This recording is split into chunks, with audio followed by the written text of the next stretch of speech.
Innallaha idza ahabba 'abdan ibtalahu. Allah itu ketika mencintai seorang hamba, maka Allah Ta'ala akan memberikan ujian kepadanya.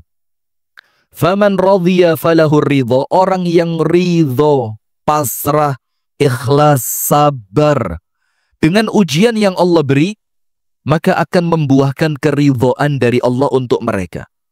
Tapi sebaliknya, waman sakhita, dan barang siapa yang marah, kenapa kok saya, kok tidak pernah berhenti, kok terus, kok berat, maka barang siapa murka dengan ujiannya Allah, maka Allah pun akan mendatangkan murka kepadanya. Na'udzubillah min dzalik. Dalam hadis yang lain dikatakan, man yuridillahu bihi khairan, ini muttafaqun alaih, Bukhari dan Muslim. Man yuridillahu bihi khairan yusib minhu. Barang siapa yang Allah menginginkan kebaikan untuknya, maka Allah akan berikan kepadanya musibah. Jadi jangan salah faham. Itulah kenapa ketika musibah datang silih berganti, latarkabunna tabaqan an tabaq. Terus kita ini akan menapaki satu anak tangga untuk datang pada anak tangga berikutnya, terus sampai kapan? Sampai datangnya kematian. Disebutkan oleh Syekh Ali As-Sabuni rahimahullahu ta'ala dalam tafsirnya Safwatut Tafasir. Beliau rahimahullahu ta'ala ketika menafsirkan latarkabunna tabaqan an tabaq, kalian akan melewati tahapan demi tahapan. Apa yang beliau artikan pada ayat ini? Latarkabunna musibatan tilwal musibah.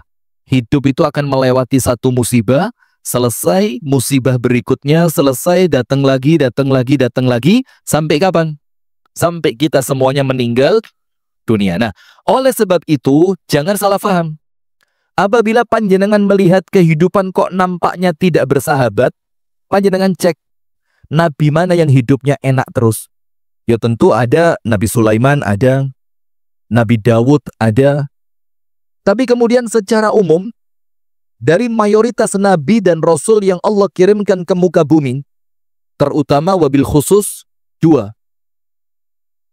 Tentu selain Nabi Muhammad, ya kalau Nabi Muhammad itu semua di antara kita faham nabi yang paling utama, yang paling afdol. Tapi kemudian kita lihat dua nabi. Yang pertama, Nabi Ayub alaihi salam. Hidupnya ya apa? Berpindah dari satu kesulitan menuju kesulitan yang lain. Dalam keadaan beliau seorang nabi, manusia yang paling dicintai oleh Allah. Tetap. Yang kedua, panjenengan tahu Yakub alaihi salam. Ini Nabi Yakub alaihi salam, itu hidupnya terkesan kayaknya tidak pernah senang. Sampai pada poin terakhir, apa yang diucapkan? Fasabrun jamil. Sudahlah, saya tidak mau mikir, saya tidak mau repot, saya tidak mau pusing, saya tidak mau berantem eker-ekeran dengan anak-anak saya tidak mau menjadikan usia saya terbuang sia-sia di dalam kesedihan dan kemarahan. Akhirnya Nabi Yakub mengatakan, fasabrun jamil. Sudah. Intinya, Allah cuma minta kepada saya untuk sabar. Dan bukan cuma sabar. Sabrun jamil. Sabarnya itu sabar yang istimewa. Sabar yang belas gak ngenteni kapan sih mari ini. Enggak. Dia tetap selama ini masih ada, sampai kapanpun, bahkan sampai mati pun kalau ini tetap ada, insya Allah saya akan tetap sabar. Tapi ayatnya tidak berhenti sampai itu. Melanjutkan apa? Fasabrun jamil. Wallahul musta'anu ala ma tasifun. Cukuplah Allah yang akan nolong saya. Jadi selain dia sabar, dia juga apa? Punya prasangka yang baik, husnudzon kepada siapa? Allah subhanahu wa ta'ala. Nah baik, jamaah sekalian, sekarang kita mulai. Ada beberapa perkara yang perlu kita lakukan ketika kita ini mulai wis kroso koyok ika iso. Kayaknya bakal kalah. Kayaknya bakal gagal ini. Ini kayaknya sia-sia ini. Tidak mungkin terjadi. Maka ketika ada kalimat tidak mungkin bisa, tidak mungkin terjadi, gak mungkin sukses, saya pasti kalah, saya pasti mati, segala macam. Ketika muncul perkiraan dan pikiran yang semacam itu, maka ada beberapa hal yang perlu kita lakukan ketika kita mulai akan menyerah. Nomor satu, ini saya mau serius, nggak guya-guyu. Saya mau serius. Dibilang jangan guyang-guyu, malah guyu. Ini saya mau serius beneran nih. Ibu-ibu yang di atas sehat semua? Hati-hati Bu ya, jangan merasa aman ya. Walaupun bangunannya kuat, tapi kalau Allah berkehendak bisa itu Bu. Panjenengan toleng, guyang, guyu. Kesian yang di bawah kalau ada apa-apa. Panjenengan enak nih ndukur. Yang di bawah penyet ini ya. Sudah, kenapa kok harus ibu-ibu yang di atas? Padahal ibu-ibu itu lebih gemuk-gemuk. Oh, khusus ibu-ibu ya. Seharusnya kalau sesuai berat badan, yang ringan di atas. Yang berat, kualik tatanan ini kayaknya ya. Tapi tidak apa-apa Bu ya, yang sabar Bu ya. Baik, yang pertama, apabila kita sudah mulai mau menyerah, merotok, ketoro, kate, putus asa. Nomor satu, tawakal kepada Allah. Nomor satu apa? Tawakal kepada siapa? Allah.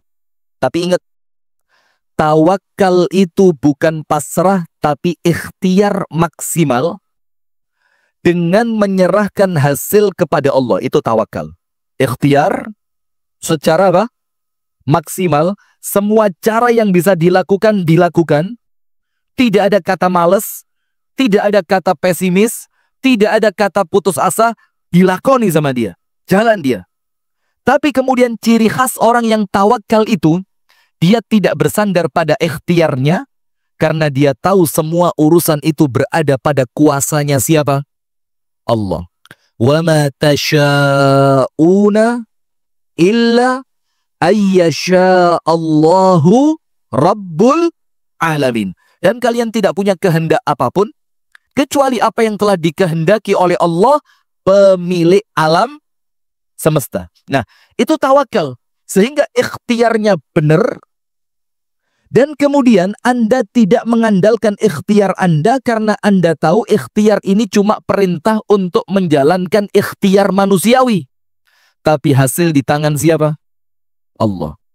Itu tawakal. Ada beberapa hadis, ada beberapa kisah, ada beberapa cerita, ayat yang menceritakan tentang orang itu kalau sudah di ujung, wis mentok, tok, tok.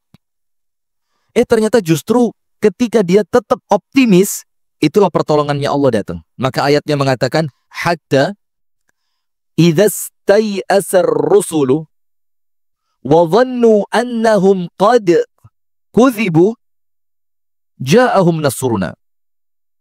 Sampai ketika para rasul itu mulai merasa putus asa. Ingat loh ya, jangan salah paham tentang ayat ini. Putus asanya bukan kepada pertolongannya Allah. Enggak, ini ayat bukan ngomong rasul putus asa kepada Allah. Tapi apa? Mereka mulai putus asa dengan umatnya. Wis ora mungkin beriman iki wis. Iki umat-umat iki kata wis gak mungkin manut. Gak mungkin ngerti. Ketika mereka mulai merasa seperti itu, apa yang terjadi? Wa dhannu annahum qad kudzibu. Dan mereka merasa ini orang-orang ini mendustakan saya semua ini. Pada titik terakhir tersebut, ja'ahum nasruna. Justru pada poin itu pertolongan Allah baru datang. Sekarang pertanyaan, kenapa pertolongannya Allah itu biasanya datangnya di akhir? Kalau di awal bukan pertolongan, supaya memaksimalkan ikhtiar, supaya sabar, supaya semuanya benar. Apa? Mau berusaha, ikhtiar tadi, supaya muncul pikiran positif kepada siapa? Allah. Tapi intinya dua. Ya semua jawaban benar. Supaya kita ikhtiar, supaya terbangun husnudzon, supaya kita dapat pahala sabar, supaya kita hanya bergantung kepada Allah. Intinya ada dua. Kenapa pertolongan itu datangnya bukan di awal tapi di akhir? Nomor satu, supaya ikhtiar panjenengan mentok, ndak ketemu jalan, akhirnya panjenengan tahu kalaupun sukses bukan karena Anda tapi karena Allah. Jadi manusia kan kadang-kadang begitu ya, rotok gayat tok gitu kan. Iki lek kudu aku. Gak beres.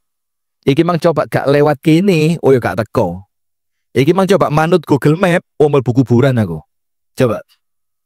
Sehingga terkadang kesombongan manusia itu muncul tanpa sadar, tapi namanya sombong, ya sombong.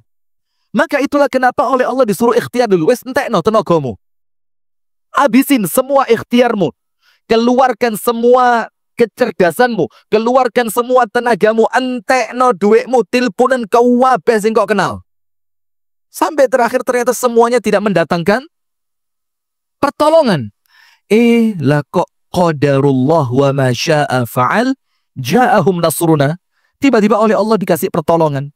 Supaya apa? Nomor satu, kita tidak menganggap kemenangan, kesuksesan, keberhasilan, kejayaan, kebaikan itu bukan karena kita, tapi karena siapa?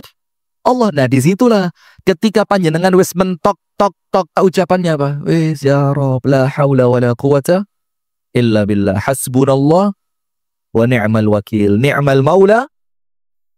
Para sahabat Nabi apa? Ketika mereka berangkat perang sama orang munafik diweteni. Lah ini keliru. Wong Islam kok diweteni? Orang Islam ini ndak pernah cari musuh. Tapi kalau musuh datang, kelihatan pintu surga di depan itu kelihatan. Jadi gak mungkin mundur. Itulah kenapa pergi melarikan diri dari medan perang itu termasuk dosa besar. Kenapa? Karena dikai surga lah kok pelayon. Bukan pelayon maju tapi pelayon. Nah ini kan keliru. Nah begitu, maka ketika para sahabat sudah siap mau perang, dibilang apa? Innan nasa qad jama'u lakum fakhshawhum. Para sahabat, mulai ayo. Pulang aja yuk. Kenapa? Innan nas qad jama'u lakum. Ini musuh gabungan. Ngelompok kabeh. Coba. Ini kalau mereka mau putus asa, mereka yang paling pantas putus asa. Tapi tidak. Diwedeni sama orang munafik. Itu loh. Musuh-musuh kalian ini gabungan ini. Alatnya lengkap. Pasukannya besar. Persiapan matang. Semuanya ada. Dibilang apa? Innan nasa qad jama'u lakum fakhshawhum. Takutlah kepada mereka. Maksudnya apa? Wes gak usah perang, wes mulai. Orang beriman, perang itu yang dicari bukan sekedar menang. Tapi apa? Ihda al-husnayain. Karo-karone menang. Menang mulia dunia, mulia akhirat. Wafat dalam keadaan syahid. Nggak ada kalai. Nggak ada kalahnya. Maka dibilang apa? Fazaduhum imana. Wa qalu hasbunallah wa ni'mal wakil. Ternyata semakin diwedeni, mereka merasa apa? Imannya semakin kuat. Karena apa? Saat itu dia ngerti tidak ada lagi manusia yang bisa menolong. Kalau mereka ngerti tidak ada lagi pertolongan manusia yang bisa diraih, maka mereka pindahnya kemana? Yes, kepada Allah sudah. Maka itulah orang yang kepepet, orang yang hampir saja menyerah, kalau ndak naik ke atas, ya keliru. Para nono ibu-ibu yang di atas itu makanya. Loh, kok ke sana arahnya? Maksudnya naik ke atas itu apa? Move. Lah bukan on, zaman dulu on. Ini sudah baru ini, move up. Kalau move on itu maju ke depan. Kalau move up, ke atas. Maksudnya ke atas apa?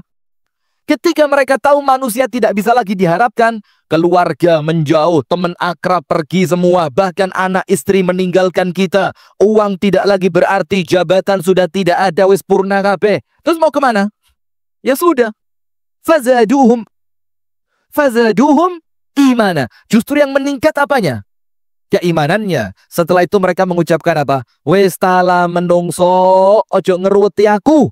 Pikiranku mono cuma satu, hasbunallah. Allah cukup buat kami. Saya tidak butuh sampean-sampean ini.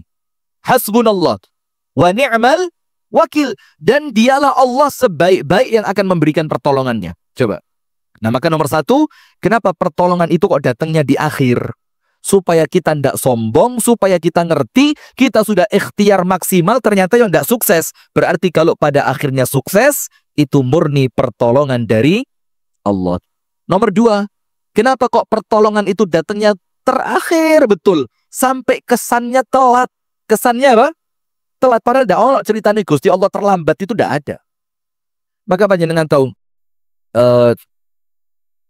Am hasibtum an tadkhulul jannata wa lamma ya'tikum mathalul ladzina khalau min qablikum massatuhumul ba'sa wad-dharra'u wa zulzilu hatta yaqula ar-rasul walladzina amanu ma'ah mata nasrullah. Sampai ketika para sahabat dan Nabi Muhammad itu oleh Allah diberikan ujian yang bertubi-tubi. Sampai terakhir apa? Hatta yaqula ar-rasul walladzina amanu ma'ah mata nasrullah. Sampai Nabi itu tanya, ini pertolongannya Allah kapan ini? Bukan artinya untuk mempertanyakan Allah kapan menolongnya, tapi mempertanyakan pantas enggak kita ini dapat pertolongan dari Allah. Nomor 2. Kenapa pertolongan itu kok kesannya datangnya terakhir? Untuk membangun 2 hal. Sabar dan husnudzon. Kalau cepat ditolong, panjenengan dapat pahala sabar dari mana? Dungo didik langsung ijabah. Kerja didik soge. Berobat didik waras. Ngerayu didik oleh. Bahaya ini. Bahaya. Kepenahan urip ya. Nah, kalau semua yang Anda harapkan langsung diberikan, terus Anda dapat nilai sabar dari mana? Anda dapat nilai husnudzon dari mana? Sip, sekarang kita kembali kepada tawakal. Tawakal ini jamaah, kalau urusannya pakai contoh rezeki, ini insya Allah panjenengan hadisnya sudah hafal semua. Lau annakum tatawakkaluna 'ala Allahi haqqa tawakkulikum la razaqakum kama yarzuqut tayr yaghdu himasa wa yaruhu bitana. Kalau kalian itu bertawakal kepada Allah dengan tawakal yang benar, maka Allah akan berikan rezeki kepada kalian seperti Allah berikan rezeki kepada seekor burung. Yang ketika mereka pergi di waktu pagi temboloknya kosong, tidak tahu harus pergi kemana, tidak tahu bakal dapat makanan di petani yang sebelah mana, bahkan dia tidak ngerti pulang bakal dapat makanan apa tidak, tapi dia ngerti kudu ikhtiar. Yaghdu, maka dia pergi. Himasa, gak duwe bekal. Temboloknya kosong, perutnya kosong, tapi dia pergi dan berangkat. Ketika pulang, wa yaruhu bitana. Ketika pulang perutnya sudah penuh terisi makanan. Itu tawakal. Jadi tidak ada ceritanya orang yang tawakal kemudian kecewa, itu tidak ada. Kalau ada orang tawakal kemudian kecewa, mesti ada masalah dengan tawakalnya. Entah ikhtiarnya kurang maksimal, entah doanya kurang kuat, entah tawakalnya tawakal abal-abal. Itu yang menjadikan tawakal itu tidak berarti. Ayatnya, wa may yatawakkal 'ala Allahi fahuwa hasbuh. Barang siapa. Kalimat barang siapa di sini ini syarat. Ini apa? Syarat. Panjenengan cek tafsirnya. Wa may yatawakkal. Ini karena apa? Berkaitan dengan ayat sebelumnya. Wa may yattaqillaha yaj'al lahu makhraja wa yarzuqhu min haitsu la yahtasib. Ini kan ayat sebelumnya. Artinya apa? Syaratnya takwa, jalan keluar datang. Syaratnya takwa, rezeki datang. Sama seperti tawakal. Ayat berikutnya, wa may yatawakkal 'ala Allahi fahuwa hasbuh. Barang siapa yang tawakal kepada Allah, maka Allah akan mencukupi dia. Jadi orang yang mohon maaf terpuruk sampai gak gelem metu toko kamar, ketemu koncone wedi, dewean di omah yo sumpek. Itu orang yang mohon maaf kemungkinan ilmunya lemah. Kemungkinan apa? Ilmunya lemah. Contoh cerita. Tawakal ini ya. Untuk yang hampir menyerah. TikTok aman? Tidak ada yang mau nyerah TikTok? Suami sudah tidak bisa diharapkan Ustadz. Saya mau pisah aja. Sabar dulu. Dengerin dulu ceramah ini sampai selesai. Selesai ini boleh cerai. Wah, selesai ini dipikir ulang. Panjenengan tahu Nabi yang dibakar dengan api Nabi siapa? Ibrahim. Yang bakar siapa? Raja Namrud. Apa sebabnya? Nabi Ibrahim mentauhidkan Allah. Berarti ingat, pertolongan yang mengatakan ya naru kuni bardan wa salaman ala Ibrahim. Wahai api, jadilah kamu dingin dan memberi apa? Keselamatan. Untuk siapa? Ibrahim. Itu tidak datang untuk sembarang orang jamaah. Datangnya untuk siapa? Untuk orang yang yakin dia berada di atas jalannya Allah. Maka tawakal ketika mau nyuri di rumahnya orang, ya keliru. Kata menek pager CCTV, serapopo tawakal yang munggah lo. Ini ya keliru, itu bukan tawakal sembrono itu. Tawakal itu ketika Anda yakin Anda berada di atas kebenaran. Lek sampai karena membela kebenaran saya harus mati, tawakal. Itu tawakal. Itulah kenapa salah satu di antara 3 manusia yang pasti ditolong oleh Allah. Salah satunya siapa? Al-mujahidu fi sabilillah. Orang yang berangkat jihad, berjuang. Kenapa pasti ditolong sama Allah? Karena mereka berada di atas jalan Allah. Nah, Nabi Ibrahim sekarang ketika mau dibakar, selesai. Ini ceritanya kan berhala-berhala diapain? Dipecah. Tapi panjenengan jangan begitu, keliru cerita ini. Dipecah itu berhala-berhala itu. Setelah semuanya kisahnya selesai, singkat cerita, ketahuan. Tidak ada lain pelakunya kecuali Ibrahim. Fatan, seorang anak muda yang namanya Ibrahim. Sudah panggil, ditanya, gak ngaku, malah debat, repot, segala macam. Kata Namrud, kasarwut, oh bangun. Apa urusannya? Bakar. Dan kalau panjenengan dengar cerita ini lewat pengajian, Pak, ya gak nerinding, Pak. Gak keweden, Pak. Karena panjenengan tahu endingnya bakal selamat. Sekarang bayangkannya, ini di depan ini geni dan panjenengan pelakunya dan panjenengan belum tahu ini bakal terjadi apa. Lalu kalau diceritani Ibrahim, oh mesti Nabi Ibrahim. Itu geni ini adem itu. Geni ini apa? Siapa bilang Nabi Ibrahim tahu di awal bahwa itu api sudah?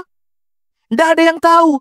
Tapi Nabi Ibrahim juga merasa ketakutan. Nabi Ibrahim juga merasa pertolongan Allah itu sangat diharapkan. Sudah, dan apinya besar.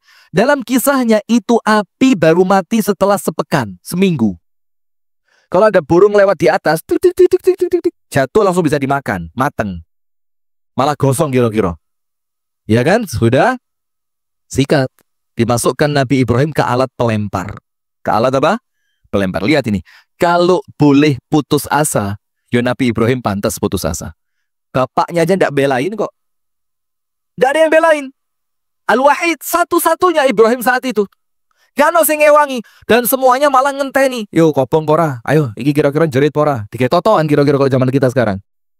Ini kira-kira pas mencolot kok, ya apa ceritanya ini? Ini kira-kira mati ini berang menit aja. Diketotoan. La hawla wa la quwata. Subhanallah. Nah sudah, ketika mau dilempar, Nabi Ibrahim sendirian, tidak ada orang. Nah ini untuk yang mau na'udzubillah ya, untuk mungkin pendengar, pemirsa yang sedang saku koyo mati lu enteng. Dengerin ini. Sudah ketika mau dilempar, itu alat pelemparnya dipotong sudah talinya. Tas, mencolot. Boom. Apa yang terjadi? Didatengin oleh malaikat Jibril. Anda buka kitab Qasasul Anbiya milik Al-Imam Al-Hafidh Ibnu Katsir. Didatengin siapa?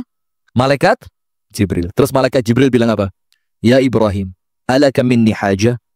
Ada yang bisa saya bantu enggak? Itu kalau bahasa gampangnya lah.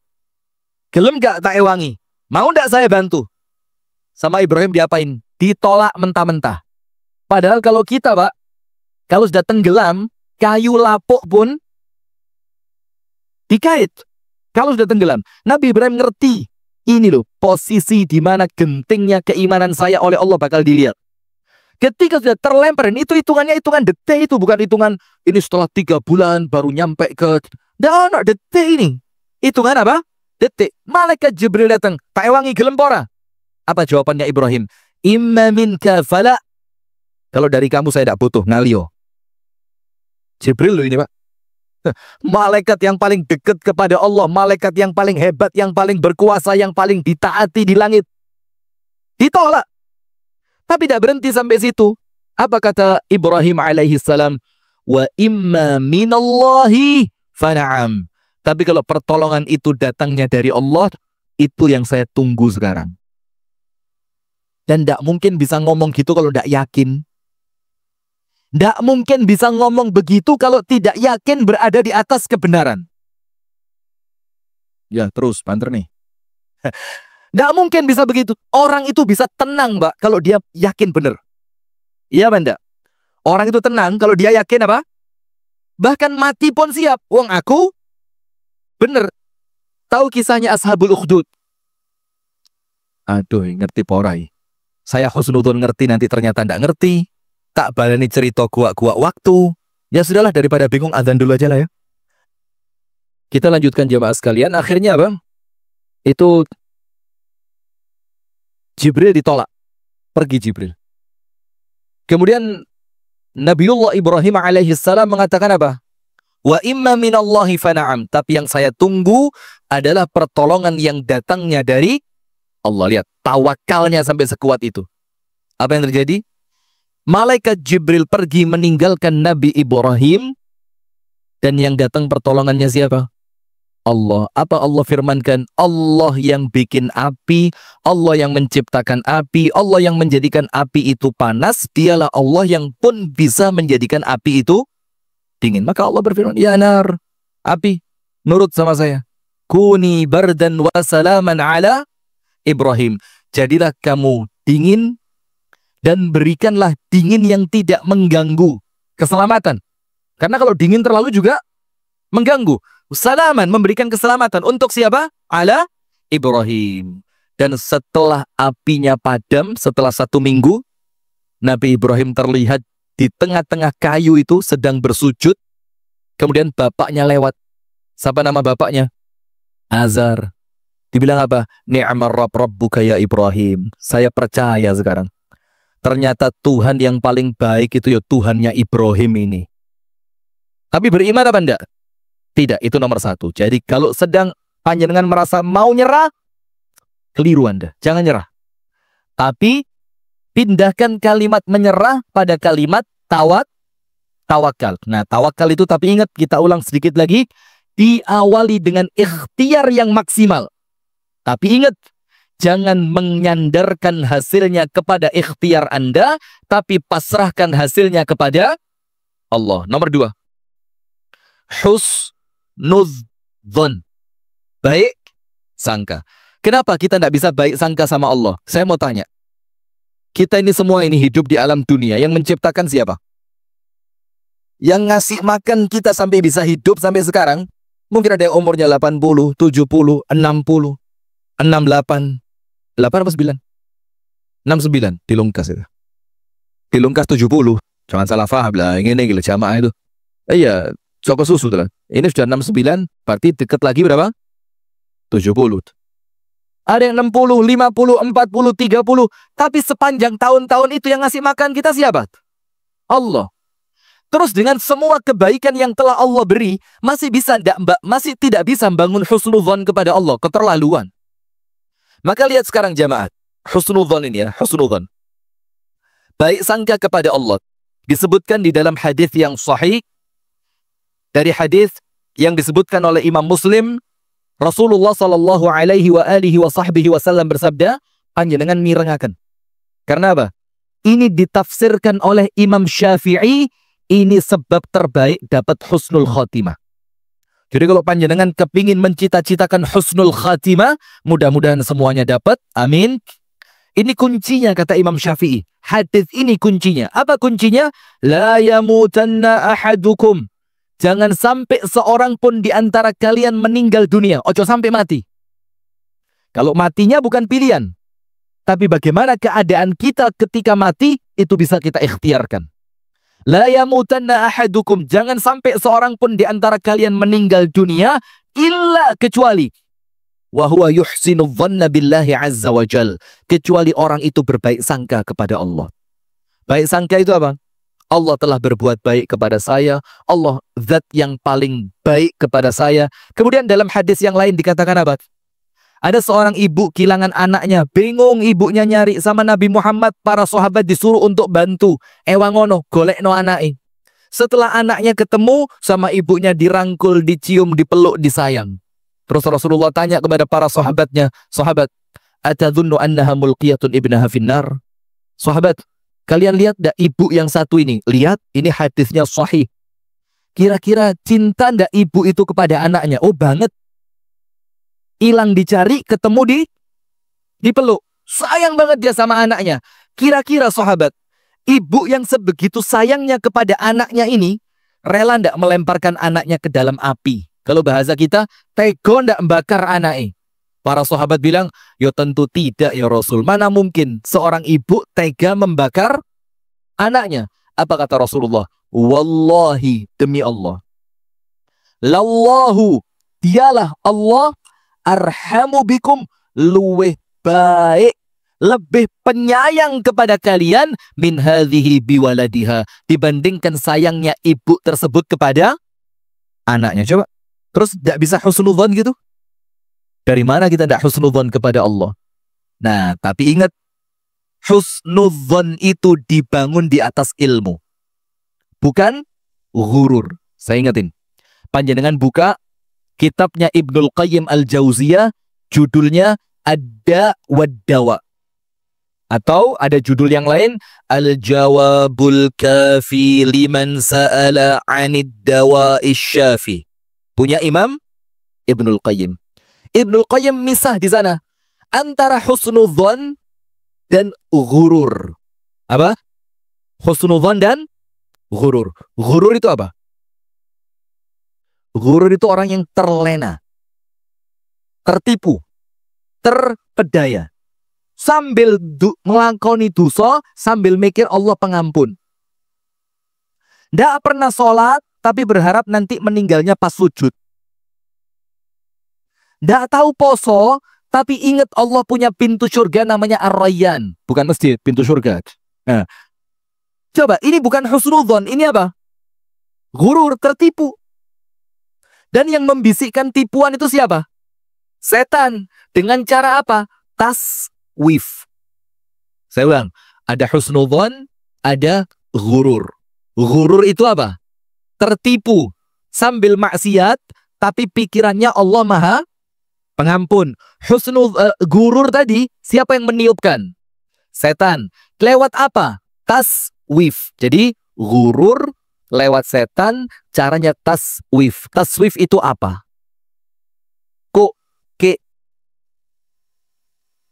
Nah itu. Taswif itu apa?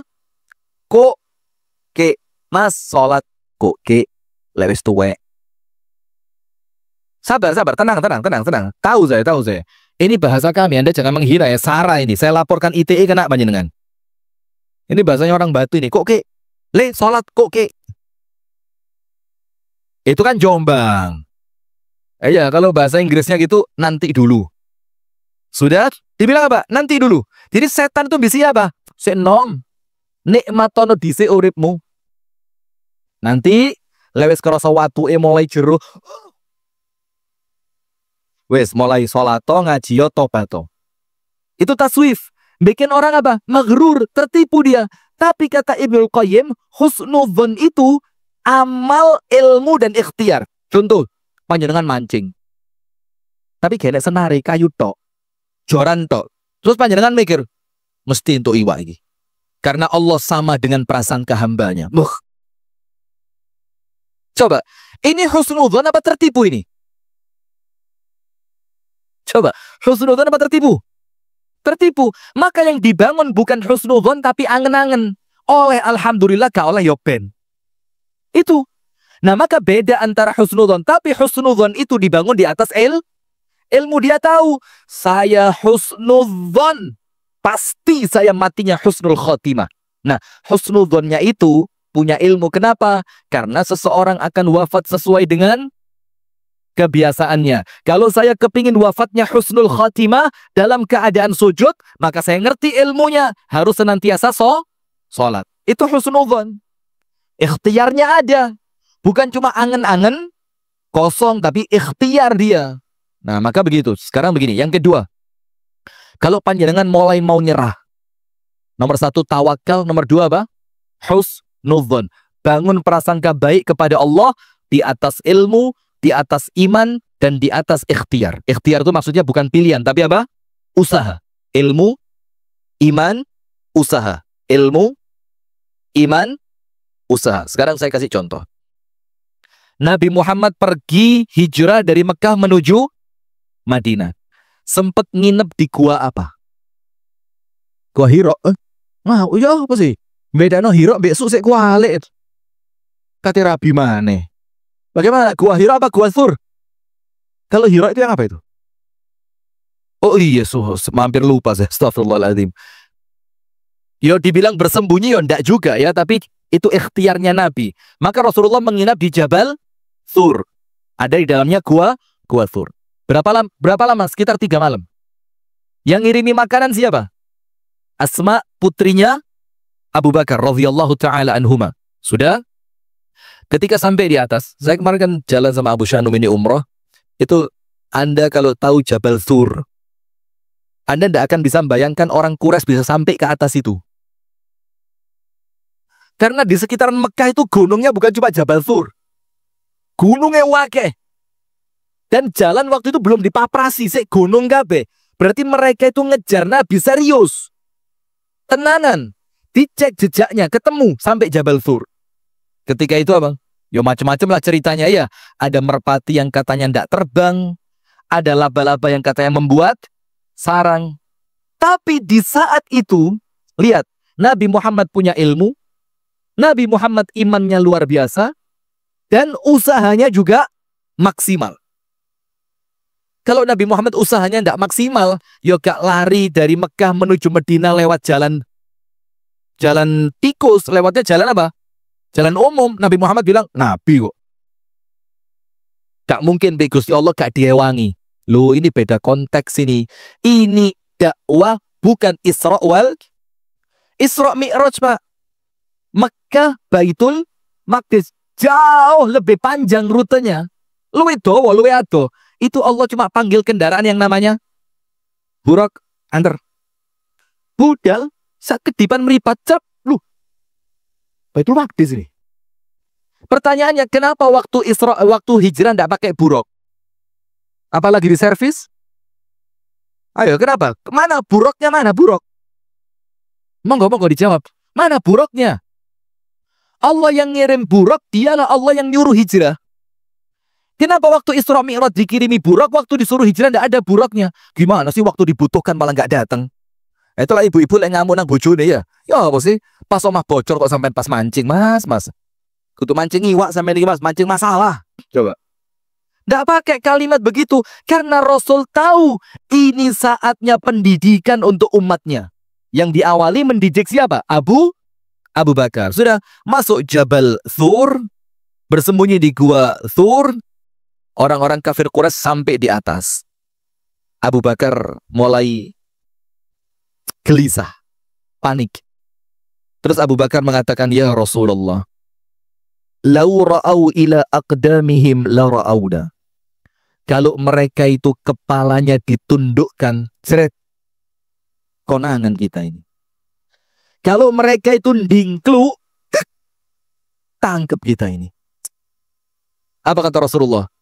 La ya Abu Bakar, salah faham kamu. Kenapa? Ma'adhannuka, Abu Bakar coba dijawab.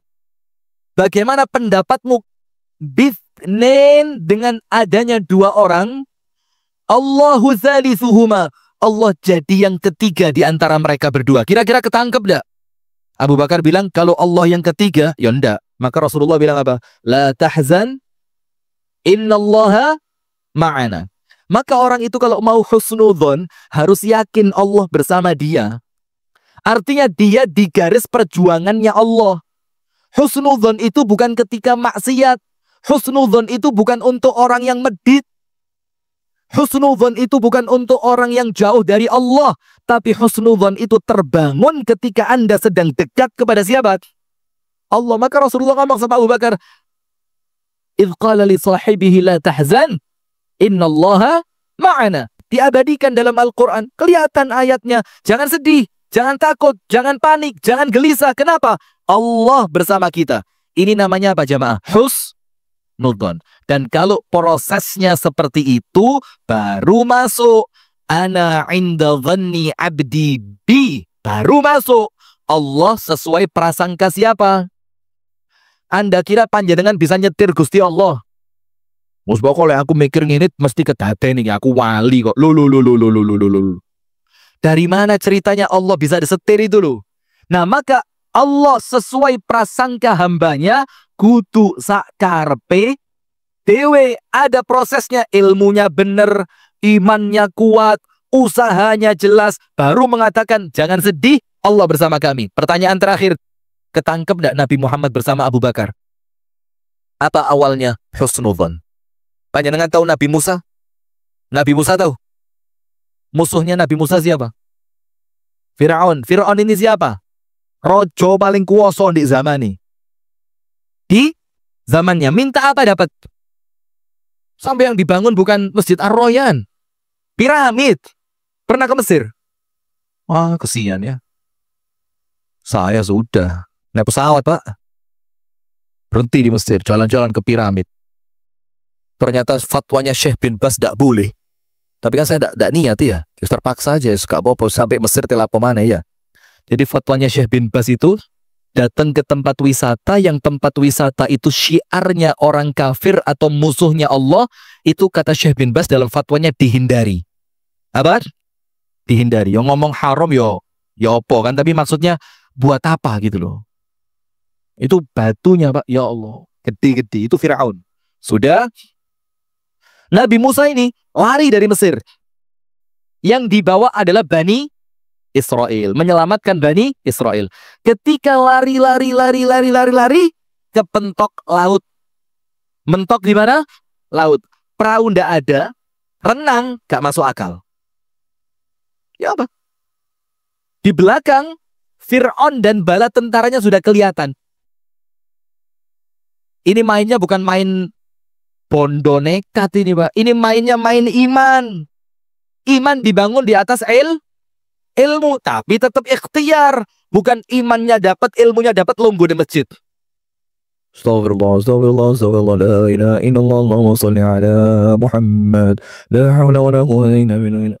Melayu, ikhtiaro, golek dalan. Bukan duduk di, sudah. Depan laut, belakang Fir'aun. Apa kata Bani Israel? Ketun melok Musa gimana? Mati wis Musa lapo melok Musa dek Mesir emang karuan kok wis soro titik tapi selamat. Melok Musa itu ngarep laut buri Fir'aun. Akhirnya mereka bilang apa? Inna lamudrakun. Musa, kita ini bakal ketangkep ini. Inna lamudrakun. Apa jawabannya Musa? Kalla, tidak mungkin ketangkep. Saya mau tanya, Musa kok bisa yakin tidak mungkin ketangkep itu karena apa? Tidak punya perahu loh ini. Belakang siapa? Kok iso yakin? Karena Nabi Musa yakin berada di atas jalannya Allah. Pasti sama Allah Pak, ditolong. Nabi Musa bilang, kalah, tidak mungkin ketangkep. Bani Israel bilang, wes tala Musa ngarep laut buri Fir'aun. Kenapa tidak mungkin ketangkep? Inna ma'iya rabbi sayahdin. Karena Allah bersamaku, maka Allah pasti berikan pertolongannya. Tidak lama, Allah bilang apa? Musa, lemparin tongkat kamu. Tung. Nah sekarang tongkatnya Nabi Musa itu, kita mau cari di pasar mana? Pasar Klewer. Mau di mana cari tongkatnya Musa? Ini bukan masalah tongkatnya. Ini masalah keimanan orang yang membawa tongkat. Lihat husnudzonnya Musa. Tidak mungkin ketangkep. Kenapa tidak mungkin? Inna ma'iya rabbi sayahdin. Allah bersamaku dan Allah itu bersama siapa? Orang yang benar beriman di atas jalan yang hak. Sayahdin. Karena Allah bersamaku, maka Allah akan memberikan apa? Jalannya. Betul, tongkat dilempar laut. Sesuatu yang kalau ngomong akal Pak, tidak masuk Pak. Maka orang-orang yang, mohon maaf na'udzubillah a'azzanallahu wa iyyakum, semoga Allah mengampuni mereka juga, yang wafat bunuh diri Pak. Itu kenapa? Yang dipakai otaknya bukan imannya.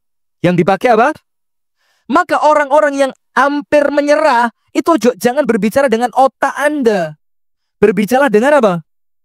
Imanmu. Allah maha kuat, Allah maha mampu, ala kulli syai'in qadir. Lah kalau panjenengan ngomongnya akal. Mau tak cerita nih satu kisah, tapi ya apa waktu ini? Iya, pokok tadi infonya dari Ustadz Gatot ini pokok lek jamaah asik melilik terus nih. Lek jamaah wis ndingkluk tutupan itu panjenengan asik melilik kabeh ternyata ya. Begini ceritanya. Saya pernah ketemu satu tukang buah, jualan buah gendong. di Jakarta. Jadi ada yang diplastiki, ada yang masih utuh. Jadi gendongannya dua, yang sebelah sini buah plastikan digantungi, yang sebelah sini kotak isinya buah. Itu ada garamnya, ada lomboknya, ada gulanya. Jadi terserah nanti pembeli mau seperti apa. Kalau mau beli plastikan monggo, tinggal disirami bumbu. Kalau mau beli yang utuh dibuatkan monggo. Itu ditanya, sedino lek entek kalau habis dapat duit berapa? 100.000. Kalau habis sekitar berapa? 100.000. Rumahnya ngontrak, punya anak, punya istri. Kalau dipikir dengan akal, Pak, gak nutut, Pak. Jakarta, buku Jombang, Jakarta. Tapi buktinya bisa. Maka sudahlah, ojo kan temenan gawe akal. Tapi akal ditaruh, ya keliru juga. Gak berakal plus, ya keliru. Tapi apa? Ketika bertentangan antara akal dan iman, yang maju apa? Imannya. Itulah pentingnya beriman sebelum baca Quran. Supaya kalau Quran itu ngomong, panjenengan yakin dulu. Puspret ramungkin. Ramasuk. Nah itu karena imannya belum kuat. Sudah, Nabi Musa lemparkan tongkatnya, lautnya apa? Terbelah. Kalau ngomong akal, Pak, akal mana yang bisa cerita laut kebelah itu? Panjenengan mikir pakai akal. Akal ini mana? Dan itu secara ilmiah pun terbukti. Sudah kebongkar, Nabi Musa lewat. Selamat apa enggak? Bani Israel selamat apa enggak? Selamat. Fir'aun ikut di belakang. Sampai tengah laut apa?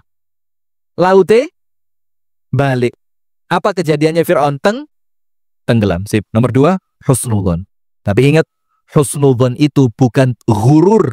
Ghurur itu tertipu dengan kebaikannya Allah dalam keadaan dia maksiat. Bukan itu. Tapi husnudzon dibangun di atas ilmu, di atas iman, di atas usaha yang benar. Nomor 3.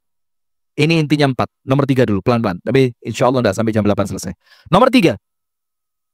Kalau ada masalah, Pak, sholat. Sholat. Panjenengan tahu masalah kecil jadi besar untuk orang yang tidak sholat. Masalah besar jadi kecil untuk siapa? Karena sholat itu semuanya connectivity. Ngerti orang biwa? Connectivity apa? Kalau bahasanya Ustadz Muhammad Hatta, ketersambungan. Ustadz Hatta itu bahasanya abot loh. Ketersambungan antara seorang hamba dengan siapa? Allah. Itu sholat. Diawali dengan apa? Allahu Akbar. Awal panjenengan sholat, Pak, itu panjenengan sudah masuk ke sini. Allah, zat yang maha. Lah kalau panjenengan sholat ngelihat masalah masih besar, ya sholatnya belum Allahu Akbar itu. Sampai saya pernah diberitahu oleh salah satu guru kami, Ustadz Sofyan Nur Al-Makki Al-Marbu Al-Banjari. Beliau bilang gini, kalau sholatmu tidak menyelesaikan masalah duniamu, jangan berharap sholat akan menyelesaikan masalah akhiratmu. Coba. Kalau masalah dunia yang kecil saja tidak selesai dengan sholat, jangan berharap sholat yang model seperti itu akan menyelamatkan kamu di akhirat. Ini jeep ini, Pak. Apa jeep itu? Jeru ini, Pak. Jeru ini. Oh, panjenengan belum nyampe ini. Belum. Apa ini? Ini levelnya level ma'rifat ini. Panjenengan masih syariat. Masih enteng. Masih belum. Terus, astagfirullah. Guyon. Ini kalimat dalam banget ini, Pak. Kalau sholat yang model kita lakukan tidak bisa bikin masalah dunia yang kecil selesai, bagaimana sholat model itu akan menyelesaikan masalah kelak di akhirat? Berarti ngetes sholat itu ampuh apa enggak, itu ketika dapat masalah. Tapi maaf, berharap masalah juga keliru. Karena yang bisa menyelesaikan masalah tanpa masalah cuma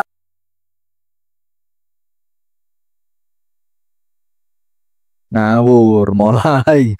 Nah itu pegawainya itu yang pakai topi hijau itu. Yaitu alumnus. Tapi dalam kalau status gitu bukan lulusan DU. Karena pensiun dini. PD berarti ya? PD itu apa? Pedot. Panjenengan dia kalau ngasih istilah yang bagus Pak. Nah, tapi alhamdulillah Allah kasih hikmah besar. Sudah, kita lanjutkan. Sholat. Kenapa sholat? Lihat. Yang pertama. Panjenengan nanti pulang buka surat Al-Muzammil. Surat apa? Allah berfirman apa? Ya ayyuhal muzammilu qumil layla illa qalila nisfahu awil qus minhu qalila awzid alaihi warattilil qur'ana tartila inna sanulqi alaika qawlan thaqila. Muhammad, sebentar lagi kami akan berikan untukmu tugas berat. Maka ketika Allah akan memberikan tugas berat, oleh Allah dikasih latihan dulu. Latihannya apa? Qumil laila, sholat. Plus ditambahi kalau mau lengkap, warattilil qur'ana, sholat dan ngaji. Ketika Allah akan memberikan tugas berat, Allah kepingin tugasnya sukses. Allah tahu bagaimana biar tugas berat ini sukses. Ini loh untuk yang mau nyerah-nyerah itu. Mungkin sholat Anda belum serius. Karena Allah kepingin tugas ini sukses, Allah kasih cara bagaimana biar yang berat terasa ringan. Sholat. Kemudian ayat yang lain. Wasta'inu bis-sabri was-salah. Wa innaha lakabiratun illa 'alal khashi'in. Memang sholat itu tidak enteng, Pak. Apot. Terakhir orang itu ngomong, oh sholat cuma 5 menit. Lu 5 menit. Tapi sholat ini bukan fisik. Sholat ini iman. Sholat ini hati. Sholat ini dorongan ketika kita yakin kepada Allah Subhanahu. Lihat. Wasta'inu. Dan mintalah tolong. Kepada siapa? Allah. Bis-sabri. Dengan cara apa? Sing sabar. Was-salati. Dan dengan salat. Disebutkan oleh Ibunda Aisyah. Nabi Muhammad itu kalau tiba-tiba dikejutkan dengan masalah, apa yang terjadi? Di dalam hadis dikatakan, kana idza hazabahu amrun fazi'a ila salat. Nabi Muhammad itu kalau dikejutkan masalah besar, langsung salat. Langsung apa? Salat. Setelah salat bagaimana? Selesai urusan. Nah, maka kalau panjenengan mulai merasa mau nyerah, Pak, perbaiki dulu salatmu. Kalau setelah memperbaiki salat lah kok masih mau nyerah, silahkan sudah. Karena tidak mungkin insya Allah. Anda kalau sholatnya baik, semua urusan oleh Allah akan diperbaiki. Sesuatu yang Anda pikir tidak mungkin selesai dengan sholat, selesai. Terakhir penutup. Doa. Tawakal. Gak usah sok kuat. Gak usah sok pinter. Gak usah sok bisa menyelesaikan masalah.